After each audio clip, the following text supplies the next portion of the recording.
بیچ میں بھی لوگ چھوڑ کے مشرف کے 10 سالہ دور میں آدھے لوگ تو چلے گئے تھے نا، پھر لوٹ کے پھر واپس آ گئے. تو صرف مشرف کو سزا دینا چاہتے تھے نواز شریف، باقی تو سب معاف ہو گئے تھے.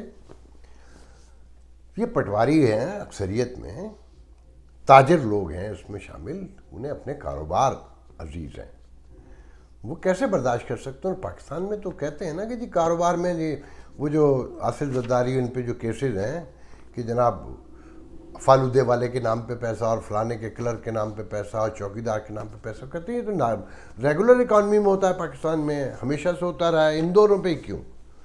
تو سارے تاجر جو ان کے حمایتی ہیں یا جو ان کے حمایتی نہیں ہیں یا جو ان کا ووٹر ہے، جو بنیادی طور پہ تو اسٹیبلشمنٹ کو پسند کرتے ہیں نا. اور ابھی جو باتیں ہو رہی ہیں وہ بھی یہی بتایا جا رہا ہے کہ شہباز شریف کے مفاہمتی بیانیے کو پارٹی میں زیادہ مقبولیت حاصل ہے. رومانس ہے مریم نواز، اور پھر آپ نے سوشل میڈیا پہ دیکھا ہے نا، وہ کہتے ہیں یہ وہ کراؤڈ پلر ہے.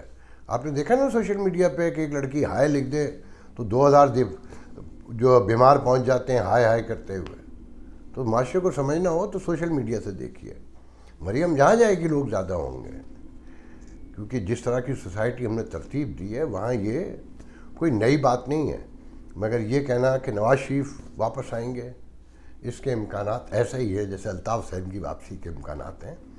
دیکھیں یہ جو شہباز شریف کا جو مفاہمتی بیانیہ ہے، کل میں یہ بات اب کہنا رہ گیا تھا کہ مجھے تقریباً کوئی 25 روز سے یہ بات اور 1 ماہ سے پتہ ہے کہ عمران خان کی اس وقت کوشش یہ ہے کہ جو مفاہمتی بیانیہ ہے اس کا بھی قلع قمع کیا جائے. کیسے کہ انہیں نیب کے کسی کیس میں یا کسی بھی دوسرے کیس میں پھنسا کے انہیں نااہل قرار دلوا دیا جائے تاکہ ان کا ٹنٹا ہی صاف ہو جائے. تو اب شہباز شریف کو بھی یہ پتہ ہے کہ مجھے نااہل کروانے کی کوششیں کی جا رہی ہیں، تو وہ مفاہمتی بیانیہ کیونکہ اگر وہ نااہل ہو گئے تو یہ فارغ ہو جائیں گے، اس لیے وہ کھل کر سامنے آ گئے. کل میں نے کہا نا صاف چھپتے بھی نہیں، سامنے آتے بھی نہیں. تو نظر تو یہ پورے آ رہے ہیں نا کہ چلمن سے لگے بیٹھے ہوئے ہیں، دیکھنے والوں کی نظریں ہیں وہ دیکھ رہی ہیں، اور جنہوں نے نہیں دیکھنا ہے وہ نہیں دیکھ رہے. تو ذہن میں رکھیے کہ یہ پارٹی فارغ ہونے جا رہی ہے، کہ ہر غیر منطقی چیز کا انجام غیر منطقی ہوتا ہے. اس میں ایک دلچسپ خبر آپ اور دیتا چلوں جو مجھے کافی عرصے سے پتہ ہے، مگر پہلے مجھے مناسب نہیں لگا تھا، اب شاید موقع آ گیا ہے. مجھے مسلم لیگ نون کے ایک انتہائی رازدار شخص نے یہ بات بتائی کوئی 3-4 ماہ پہلے کہ مریم نواز کو سیاست میں لانے والی کلثوم نواز تھیں، جو ان دونوں باپ بیٹوں سے بہت کھار کھاتی تھیں ان کی حرکتوں کی وجہ سے. میں ان حرکتوں پہ نہیں جاؤں گا، مگر وہ بہت تنگ تھیں اور سمجھتی تھیں کہ یہ سیاست کے نام پر اس خاندان کو بٹا لگائیں گے. ان کی کرپشن کے بارے میں بھی وہ بہت زیادہ برانگیختہ ہوا کرتی تھیں، اور دوسرے معاملات بھی کچھ ایسے تھے کہ وہ ان سے بہت اندرونی طور پر کھار کھاتی تھیں. اور نواز شریف کو، مریم نواز کو سامنے لانے، پالیٹکس میں سامنے لانے کے لیے کلثوم نواز نے رضامند کیا تھا. تو ان کے خاندان میں تو پہلے سے رفت موجود ہے، اور میں اس رفت کو بہت اندر سے بھی جانتا ہوں، بہت سی چیزوں کو، کہ جو حمزہ ہیں ان کے بہت سارے ایسے کارنامے ہیں جو اس خاندان کی شرمندگی کا باعث بنے ہیں، مگر دبا دیا گیا ہے. اور یہ واقعات میں نے اسی خاندان کے ایک فرد کے گھر میں بیٹھ کے سنے ہیں. خیر وہ ذاتیات تو جاتی ہیں، میں اس طرف نہیں جاؤں گا. تو ذہن میں رکھیں کہ یہ مزاحمتی بیانیہ بھی نہیں چلے گا، یہ مفاہمتی بیانیہ بھی نہیں چلے گا. مزاحمتی بیانیہ تو دیکھیں جب تک پاکستان کی عوام میں شعور نہیں آتا اور کوئی جینون لیڈر سامنے نہیں آتا اس وقت تک پاسبل نہیں ہے. اور نواز شریف اور اس سے تو بالکل ہی نہیں ہے. اور شہباز شریف کو اگر لے کر آنا تو عمران خان سے بہتر کوئی آدمی ہی نہیں ہے، جو کسی معاملے میں مداخلت ہی نہیں کرتا، جون سا چاہو عہدہ لے لیتے ہیں، وہ جون سا چاہو ڈپارٹمنٹ پورا لے لیتے ہیں، اور پوری فارن پالیسی، پوری ہوم پالیسی، مطلب سب اکنامک سب وہی چلا رہے ہیں نا. تو عمران تو بس یہ ہے کہ اپوزیشن کو گالیاں دینے کے لیے، بس زبانی کے لیے رکھا ہوا ہے انہوں نے، تو انہیں سوٹ کرتا ہے. اب تو یہ خبر بھی آ رہی ہے نا کہ جی قمر باجوہ کو، یہ بھی میں اگر آپ کو یاد ہو میں اپنے ویلاگ میں بہت پہلے ذکر کر چکا ہوں کہ قمر باجوہ پھر ایکسٹینشن کے امیدوار ہیں. تو یہ لڑائی ان کے درمیان بھی ہوگی نا، حمید باجوہ کے اور قمر باجوہ کے. جو حمید باجوہ ہیں، جو فیض حمید باجوہ، اگر یہ 2022 نومبر میں قمر باجوہ ریٹائر بھی ہو جائیں تو جو 4 سینئر جنرلز ہیں ان میں یہ چوتھے نمبر پر آئیں گے کیونکہ ان کا نمبر پھر نہیں آتا، مطلب بائی پاس ہی کرنا پڑے گا نا. اور اگر ان کو ایکسٹینشن مل گئی تو وہ ریٹائر ہو جائیں گے 2-4 سال میں، 2-3 سال کے اندر. ویسے ہی کہتے ہیں 28 جنرل ہیں اس وقت، جن میں سے 18 جو ہیں 2022 میں اپریل مئی جون تک سارے ریٹائر ہو جائیں گے، پھر 10 رہ جائیں گے. ایک لمبی کہانی ہے، اس پہ جانے کی ضرورت نہیں ہے. تو بہرحال اب آتا ہوں میں. دیکھیں دہشت گردی ملک میں کس تیزی سے بڑھ رہی ہے. کل شمالی وزیرستان میں ایک فوجی بھی مارا گیا اور حملے تیزی سے بڑھ رہے ہیں. تو پاکستان میں ایک انسٹیٹیوٹ ہے، Pakistan institute for conflict security studies, اس نے ایک رپورٹ جاری کی. اس میں کہا ہے کہ 2021 کے پہلے 6 ماہ میں ملک میں دہشت گردی گزشتہ سالوں کے مقابلے میں ریکارڈ اضافہ ہوا ہے. اس سال مئی میں اکتوبر 2018 کے بعد دہشت گردی کے سب سے زیادہ تعداد حملے دیکھنے میں آئے، اور یہ حملے تحریک طالبان پاکستان کی جانب سے کیے گئے جب ان کے دھڑے متحد ہوئے. اور یہ حملے متحد ہوئے پاکستان کے، یہ اسٹڈی گروپ کہتا ہے کہ پاکستان کے مختلف گروپوں کے یکجا ہونے کے نتیجے میں تحریک طالبان نے یہ حملے بڑے پیمانے پہ کیے. اور 2021 کے میں بلوچستان میں صرف 48 حملے ہو چکے ہیں، جبکہ 2020 میں اتنے ہی حملے ہوئے تھے پورے سال میں. اس میں 2021 میں 6 ماہ میں اتنے حملے ہو چکے ہیں. اور 2020 کے دسمبر میں یہ شرح 127% تھی. 2021 کے پہلے 6 ماہ میں یہ شرح 220% زیادہ ہے. اور اس سال 2020 کے مقابلے میں 88% لوگ بھی زیادہ مرے ہیں. اور یہ تیزی سے بڑھ رہی ہے دہشت گردی. آپ اس سچویشن میں اندازہ لگا سکتے ہیں کہ ملک کے حالات کس طرف جا رہے ہیں. مگر یہاں تک کہ میں نے بھی بگننگ میں شہباز شریف پہ بات کی کیونکہ ایک انوائرمنٹ بنا دیا گیا ہے. یہ ہے کمال اسٹیبلشمنٹ کا، کیونکہ اتنے زیادہ چاپلوس اور پیسے لے کر بیٹھے ہوئے ہیں صحافی اس کام کو کرنے کے لیے کہ مجھ جیسوں کو بھی پھر مجبوراً بولنا پڑتا ہے کہ بھئی انوائرمنٹ ہے پورا، کہ اگر طوفان آ گیا ہے تو پھر طوفان میں ہی بات ہوگی نا. تو جیسا بھی طوفان آیا ہو. اور اب تو یہ حال ہے کہ پاکستان کے سب سے بڑے اخبار میں کالم یہ چھپ رہے ہیں کہ CDA کے افسر کتنے اچھے ہیں. اور یہ جو پانی آیا تھا یہ تو اللہ کی رحم و کرم، اس کے رحم تھا اور اس کا کرم تھا، یہ عذاب تھا.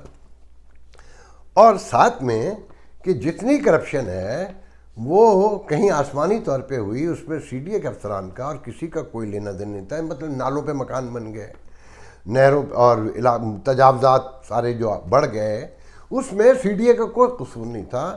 یہ تو بس کرپشن تھی، مگر کس کی تھی یہ کسی کو نہیں پتا. تو اس طرح کے کالم چھپتے ہیں، اللہ معاف کرے، تو شرم آتی ہے. مگر جب انوائرمنٹ پورا ایسا ہو تو مجھے ایسا کوئی شرم آنی چاہیے اس طرح کی باتیں کرتے ہوئے. اصل بات یہ ہے. اب میں آتا ہوں جی اپنے آخری موضوع کی طرف کہ جناب مہنگائی.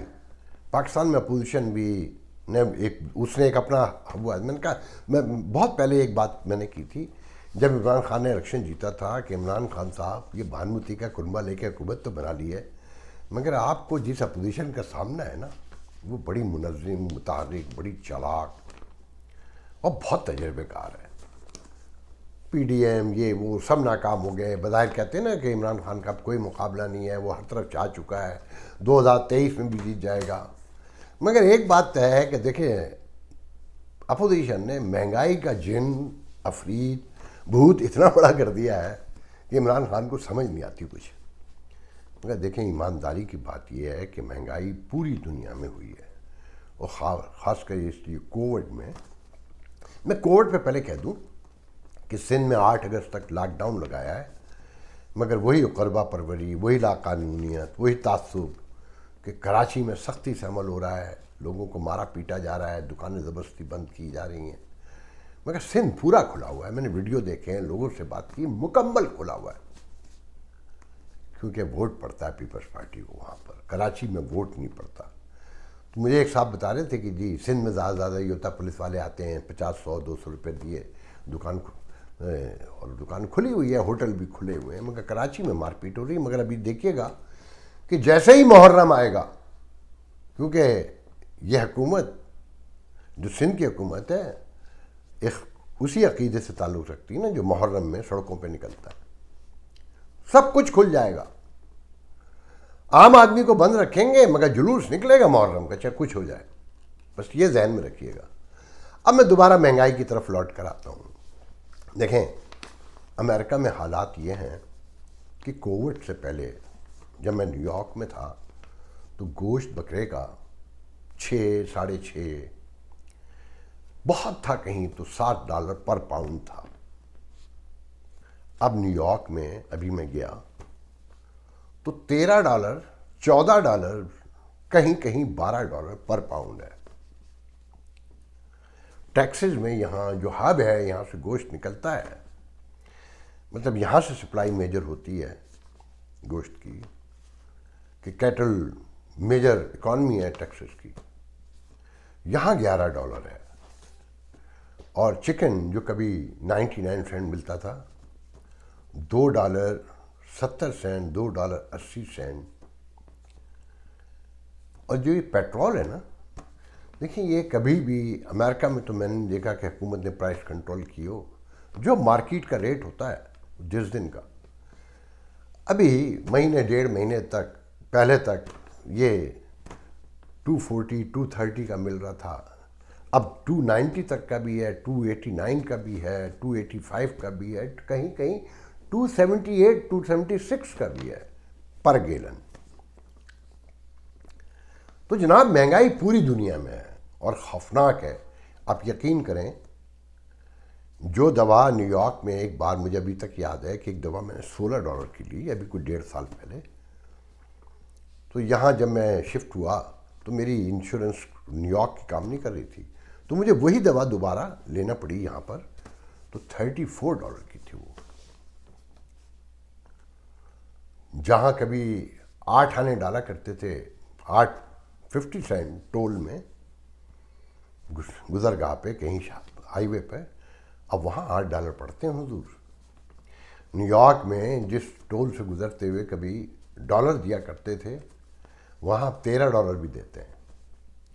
تو مہنگائی بیسکلی تو دنیا میں 21% انفلوئنشل ہے, اور جس میں میجر جو ہے نا 700 سے بھی اوپر اور 2000 سے اوپر, 2000 گنا سے زیادہ تو کہتے ہیں کہ وینزویلا میں, اور پھر 776% جو ہے وہ زمبابوے میں اگر باہر نکالتے تو پوری دنیا میں شرح جو ہے بیسکلی 4% کے قریب ہے. مگر امریکہ میں کہا جا رہا ہے کہ جناب اپریل میں سالانہ بنیادوں پر جو مہنگائی کی شرح تھی وہ 3.1 تھی, پہنچ گئی تھی, جو اب گھٹ کر 2% پر 2.5 پر آ گئی, اور یہ کبھی 2% پہ ہوا کرتی تھی اور برسوں ٹکی رہی. اب کہا جا رہا ہے کہ جی اگلے سال یہ کم ہوگی, نیچے آئے گی, مگر کچھ ماہرین کہتے ہیں کہ نہیں ابھی کبھی کم نہیں ہوگی, یہ 4% تک چلی جائے گی. مگر ذرائع آمدنی نہیں بڑھے, تنخواہیں نہیں بڑھیں. $15 جو بات کرتے تھے بائیڈن کہ وہ پر آور $15 منیمم ویج کر دیں گے, نہیں کر سکے اب تک. نیو یارک وغیرہ کچھ جگہوں پر کچھ لوگ دے بھی رہے ہیں مگر میجر جگہوں پہ ابھی تک نہیں ہے. تو مہنگائی پوری دنیا کا مسئلہ ہے اور بہت خوفناک سنجیدہ صورتحال ہے. امریکہ میں دیکھیں میں تو آپ کو یہ کہہ رہا ہوں کہ وہ اپارٹمنٹ جو کبھی $1200 میں ملتا تھا اب وہ $2100 کا ہے. جو گھر یہاں پر بھی پچھلے سال $4 لاکھ تک کے تھے وہ اب $6.5 لاکھ کے ہیں. اور جو کھیرا میں نے ابھی پچھلے دنوں دیکھا, کھیرا سمجھتے ہیں نا, انڈین اسٹور پہ $1 کے ایک ہے, والمارٹ میں چلے جائیں 2 ہیں, اور ریسٹورنٹ ڈپو میں چلے جائیں تو $1 کے 3 ہیں. انڈین سب سے مہنگا دیتے ہیں. پاکستانی یہاں تو میں نے کوئی دکان ابھی تک پاکستانیوں کی دیکھی نہیں. ایک بنگالی کی ہے جس علاقے میں شاپنگ کے لیے جاتا ہوں یا میری وائف جاتی ہیں. پاکستانیوں کی دکانیں کیوں نہیں, اس قصے کو بھی کبھی دردناک المناک واقعے کو بھی کبھی اس صورتحال پہ بھی کبھی گفتگو کریں گے. تو بہرحال آج کا ویڈیو لمبا ہو گیا ہے, انشاءاللہ کل دوسرے ویڈیو میں گفتگو کریں گے. اللہ حافظ.